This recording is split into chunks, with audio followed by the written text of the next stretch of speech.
Assalamualaikum warahmatullahi wabarakatuh. Terima kasih kepada dosen pengampu mata kuliah Teknologi Produksi Tanaman berbasis pedesaan, pesisir dan pulau-pulau kecil. Izinkan saya atas nama Lauri Muhammad Yusril, NIM G2A12201 untuk mempresentasikan terkait dengan kesehatan tanah. Latar belakang. Kesehatan tanah definisikan sebagai kapasitas tanah untuk berfungsi sebagai ekosistem hidup yang menopang tumbuhan, hewan, dan manusia. Tanah pertanian yang sehat adalah tanah yang mampu mendukung produksi pangan dan serat pada tingkat dan dengan kualitas yang cukup untuk memenuhi kebutuhan manusia.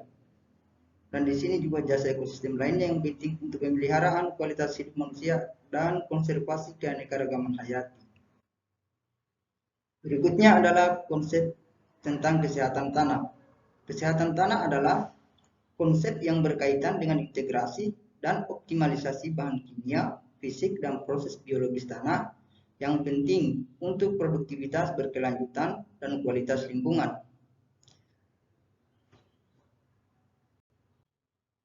Ada dua cara utama praktik pertanian mempengaruhi kesehatan dan kualitas tanah, yaitu satu, hilangnya fisik tanah lapisan atas yang disebabkan oleh erosi, dua, hilangnya bahan organik tanah, tiga, struktur tanah, dan empat, kehidupan tanah atau degradasi tanah.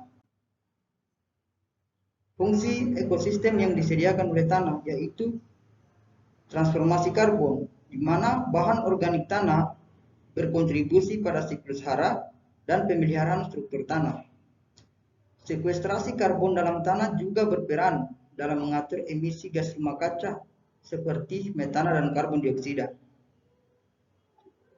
Yang kedua yaitu siklus nutrien, di mana siklus nutrien ini yaitu terdiri dari nitrogen, fosfor, dan belerang, termasuk pengaturan emisi di nitrogen oksida.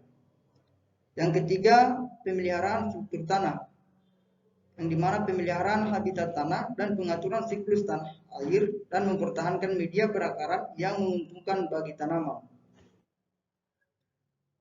Sebagai lanjutannya yaitu yang keempat, regulasi biologis populasi tanah, termasuk di sininya adalah organisme yang dikenal sebagai hama dan penyakit tumbuhan dan hewan penting pertanian serta manusia. Selanjutnya dampak pengolahan tanah dan aplikasi pupuk nitrogen sintetik. Pertama adalah tentang pengolahan tanah. Pengolahan tanah dan pupuk kimia mempengaruhi kesehatan tanah melalui pengurangan bahan organik tanah, keragaman dan kelimpahan kehidupan tanah. Perubahan tersebut dapat mempengaruhi secara langsung yaitu tentang siklus hara, serapan mineral tanaman, dan produksi fitokimia. Lanjutan, pengolahan tanah mengurangi keanekaragaman jamur dan bakteri tanah dan terutama mengganggu sifat jamur yang mirip dengan akar atau mengurangi pengiriman unsur mineral ke tanaman dari simbion jamur. Tanaman yang menerima pupuk kimia dengan pola makan yang stabil mengurangi perekrutan mitra jamur, menghasilkan penyerapan mineral yang lebih rendah. Berikutnya adalah hubungan pengaruh praktik pertanian terhadap kesehatan tanah, yaitu pembajakan tanah. Secara umum, pembajakan menggeser kehidupan tanah menuju komunitas yang lebih didominasi oleh bakteri dengan rasio biomas jamur dan bakteri yang lebih rendah. Dua adalah faktor pengendalian kesehatan tanah, yaitu jenis tanah, di mana jenis tanah sebagai respons terhadap sifat bahan induk, topografi, dan faktor lingkungan seperti iklim dan vegetasi alami. Kemudian organisme dan fungsi hubungan, yaitu kelompok tropik menguntungkan karena kelompok tersebut cenderung berfungsi lebih efisien dalam berbagai keadaan lingkungan karena potensi yang lebih luas secara inheren. Berikutnya karbon dan energi. Karbon adalah mata uang umum dari sistem tanah dan transfernya dengan aliran energi terkait adalah faktor pengintegrasi utama.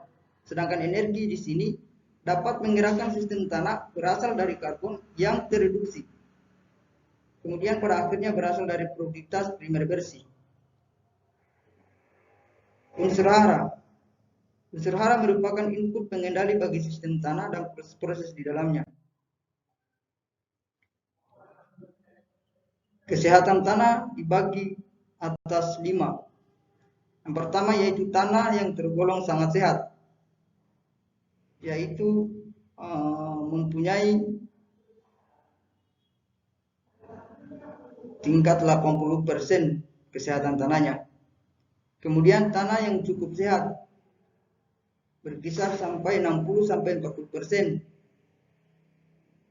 Sedangkan tanah kurang sehat 40-20%, dan tanah yang tidak sehat adalah 20%.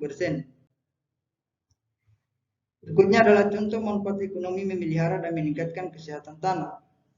1. Pertumbuhan, kualitas dan hasil tanaman yang lebih baik. Mengurangi risiko kehilangan hasil selama periode stres lingkungan, misalnya hujan lebat, kekeringan, wabah hama atau penyakit. 3. Akses lapangan yang lebih baik selama musim hujan. Keempat, mengurangi biaya bahan bakar dengan membutuhkan pengolahan tanah yang lebih sedikit. 5. Mengurangi biaya input dengan mengurangi kerugian. 6. Meningkatkan penggunaan efisiensi penggunaan pupuk, pestisida, herbisida, dan irigasi. Itulah hasil presentasi saya terkait dengan tinjauan kami di Desa Lawila, Kecamatan Kondah.